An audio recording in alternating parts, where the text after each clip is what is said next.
বলো। আল্লাহর নবী একসময় কিয়ামতকে বোঝাতে গিয়ে মায়েশা জিজ্ঞাসা করেছিলেন, উত্তর দিয়েছে। আমি হাদিসটা লম্বা করতে যাচ্ছি না, খালি সারাংশটুকু। আয়েশা, তুমি কি বললে? আমার ওই কথাটা শুনে তুমি কি বুঝলে, কি বললে? হুজুর বলছিলেন যে, হুজুর মায়েশা জিজ্ঞাসা, কিয়ামতের মাঠটা কেমন হবে, হাসরের ময়দান, একটু বলেন না। তো নবীজির চোখে পানি এসে গেছে, নবীজির চোখে, ইমামুল আম্বিয়া, আমাদের নবী, দয়ার নবীর চোখে। আয়েশা, এই অসময়ে তুমি কিয়ামতের কথা জিজ্ঞাসা করলে, হাসরের মাঠের কথা। আয়েশা, সমস্ত হাসরের মাঠে কোটি কোটি কোটি কোটি বেহেনতেয়া মানুষ দাঁড়াবে। কি পুরুষ কি মেয়ে ছেলে, কারো পরনে কোনো কাপড় থাকবে না, নাঙ্গা অবস্থায় থাকবে, উলঙ্গ উলঙ্গ। শুনে মা আয়েশা রাদিয়াল্লাহু আনহা মাথাটা নিচু করেছে। হুজুর জিজ্ঞাসা করছে, আয়েশা, তুমি শুনে মাথাটা নিচু করলে কেন? আল্লাহ রসুল, কত বড় লজ্জা আর শরমের কথা হবে। পুরুষ আর মেয়ে ছেলে সবাই যদি উলঙ্গ অবস্থায় থাকে, তো একে অপরের শরমগায়ের দিকে তাকাবে, কত বড় ব্যাপারটা লজ্জার হবে বলুন। হুজুর সাল্লাল্লাহু আলাইহি ওয়াসাল্লাম চিক মেরে উঠেছে, কান্না ডুকরে কান্না দিয়েছেন, চিক মেরে উঠেছে। আয়েশা, ও আয়েশা, তুমি কিয়ামতের মাঠের দৃশ্য তুমি দেখোনি, আল্লাহ আমাকে দেখিয়েছে।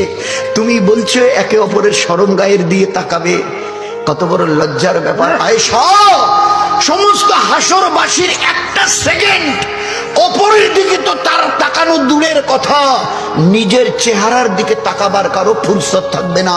সবার নজর আসমানের আল্লাহর আরশের দিকে থাকবে, আর বলবে, এ বাড়ি তালা, আজ আমি নাজাত পাবো তো এই কঠিন হাসরের আযাবের মাঠের আযাব থেকে? এ আল্লাহ, আমি নাজাত পাবো তো? হাজার হাজার বছর কেটে যাবে, এক সেকেন্ডের জন্য অপর তো দূরের কথা, মাথা নিচু করার মতো কারো ফুরসত থাকবে না।